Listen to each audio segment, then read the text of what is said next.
महान पुस्तक का वाद विवाद। राजा अकबर के दरबार में अक्सर ज्ञानी विद्वान पंडितों के मध्य विभिन्न विषयों पर चर्चा हुआ करती थी। समय समय पर विभिन्न राज्यों से भी विद्वान पुरुष दरबार में आते और अपने ज्ञान का परिचय देते थे। राजा भी उनके आवभगत और सम्मान में कोई कसर नहीं छोड़ते थे। एक बार एक व्यक्ति राजा अकबर के दरबार में उपस्थित हुआ। वह स्वयं को महान ज्ञाता और विद्वान दर्शा रहा था। उसका अहंकार उसकी बातों से झलक रहा था। उसने स्वयं के बारे में खूब बढ़ा चढ़कर बातें की। उसके बाद दरबार में बैठे ज्ञानियों को वाद विवाद के लिए चुनौती दे दी। उसकी बढ़ी चढ़ी बातों से सभी दरबारी सहम गए थे। अपमान के डर से किसी भी दरबारी ने उसके साथ वाद विवाद की चुनौती स्वीकार नहीं की। ऐसे में राजा ने बीरबल की ओर देखा तो बीरबल अपने स्थान से उठ खड़े हुए। वह विद्वान को प्रणाम करते हुए बोले, महाशय, मैं आपके साथ वाद विवाद के लिए तैयार हूँ। कल ठीक इसी समय मैं आपसे राज दरबार में भेंट करता हूँ। अगले दिन पूरा राज दरबार भरा हुआ था। विद्वान पुरुष अपने स्थान पर पहले ही पहुँच चुका था। बस सबको बीरबल की प्रतीक्षा थी। कुछ ही देर में सबकी प्रतीक्षा समाप्त हुई और बीरबल दरबार में उपस्थित हुए। बीरबल राजा को प्रणाम कर वाद विवाद हेतु नियत स्थान पर विद्वान के समक्ष बैठ गए। अपने साथ मलमल के कपड़े से बंधा हुआ एक बहुत बड़ा गट्ठर ले आया था, जो देखने में भारी ग्रंथों और पुस्तकों का गट्ठर लग रहा था। विद्वान पुरुष ने जब इतना बड़ा गट्ठर देखा तो सहम गया। इधर राजा अकबर बीरबल के हाव भाव देखकर आश्वस्त थे कि अवश्य ही बीरबल किसी योजना के साथ उपस्थित हुआ है। उन्होंने वाद विवाद प्रारंभ करने का आदेश दिया। आदेश पाते ही बीरबल विद्वान से बोले, महाशय, आपके ज्ञान और विद्वता के बारे में मैंने बहुत कुछ सुना है, इसलिए मैं ये महान पुस्तक लेकर आया हूँ। आइए इस पुस्तक में लिखित विषयों पर वाद विवाद करें। पुस्तक देख के पहले से ही सामने विद्वान पुरुष ने पूछा, क्या मैं इस महान पुस्तक का नाम जान सकता हूँ? अवश्य। इस पुस्तक का नाम है तिलछता महिषाबंधन। बीरबल बोला। पुस्तक का नाम सुनकर विद्वान पुरुष घबरा गया। उसने पहले कभी उस पुस्तक का नाम नहीं सुना था। वह सोचने लगा कि इस पुस्तक का तो मैंने नाम तक नहीं सुना है, इस पर लिखित विषयों पर मैं कैसे चर्चा कर पाऊंगा। वह बीरबल से बोला, यह तो बहुत उच्च कोटि की पुस्तक प्रतीत होती है। इस पर चर्चा करने मुझे बहुत प्रसन्नता होगी, किंतु आज मेरा स्वास्थ्य ठीक नहीं है। ऐसे गहन विषय पर चर्चा हेतु मन मस्तिष्क के साथ सेहत भी दुरुस्त होनी आवश्यक है। मैं आज आराम करता हूँ। कल इस पुस्तक पर स्वस्थ मन मस्तिष्क से चर्चा करेंगे। बीरबल मान गया। अगले दिन वह नियत समय पर अपना गट्ठर लिए पुनः राज दरबार में पहुंचा, किंतु विद्वान पुरुष का कोई आता पता नहीं था। बहुत देर प्रतीक्षा करने के बाद भी वह उपस्थित नहीं हुआ तो वाद विवाद में हार जाने के डर से वह नगर से भाग चुका था।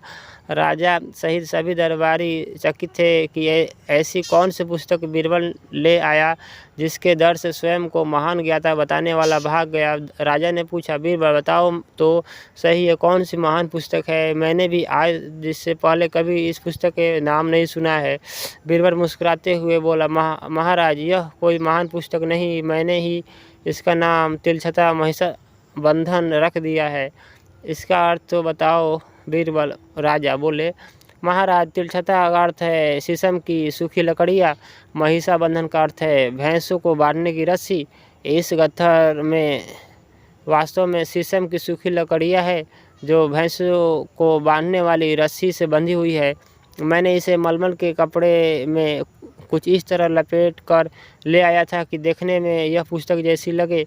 बीरबल मुस्कुराते हुए बोला। बीरबल की बात सुनकर राजा सहित सारे दरबारी हंस पड़े। इस प्रकार बीरबल ने अपनी बुद्धिमत्ता से एक अहंकारी विद्वान के समक्ष अपने नगर का सम्मान बचा लिया। राजा ने प्रसन्न होकर बीरबल को ढेरों उपहार दिए। गुलाब का चोर।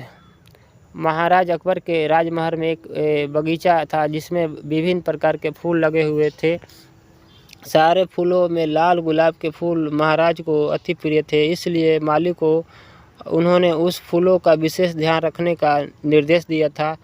महाराज जब भी बगीचे में भ्रमण करने आते तो लाल गुलाब के फूलों को देख प्रसन्न हो जाते। एक दिन जब वे बगीचे में भ्रमण के लिए आए तो पाया कि पौधों में लगे लाल गुलाब के फूलों की संख्या बहुत कम है। गुलाबों के कम होने का क्रम कई दिनों से चला।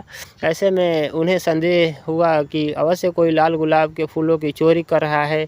उन्होंने बगीचे में पहरेदार लगा दिए और उन्हें आदेश दिया कि जो भी लाल गुलाब का फूल तोड़ते हुए दिखे उसे तत्काल बंदी बनाकर उनके समक्ष प्रस्तुत किया जाए।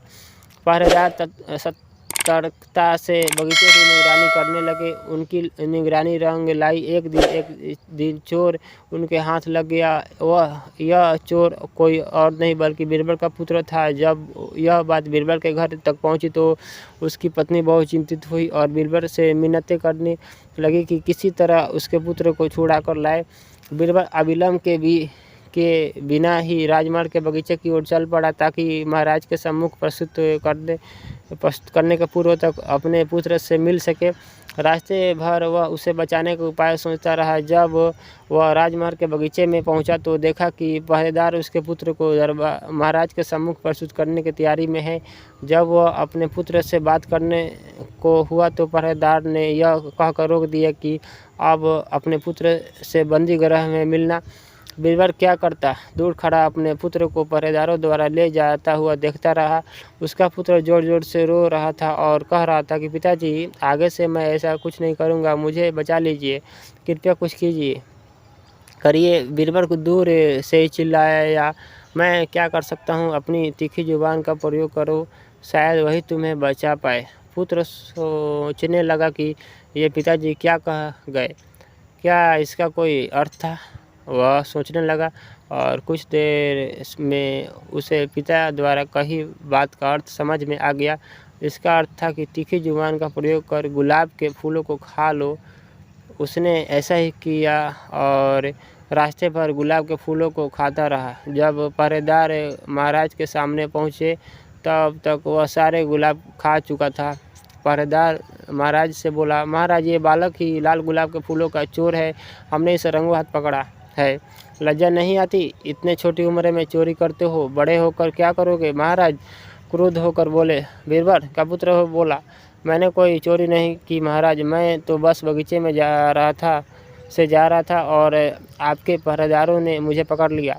कदाचित इसका ध्येय आपकी प्रशंसा का पात्र बनना है, किंतु महाराज इसमें मुझ निर्दोष को सजा क्यों? अगर मैंने गुलाब चुराए होते तो मेरे पास गुलाब ही होते, लेकिन देखिए मेरे हाथ खाली हैं।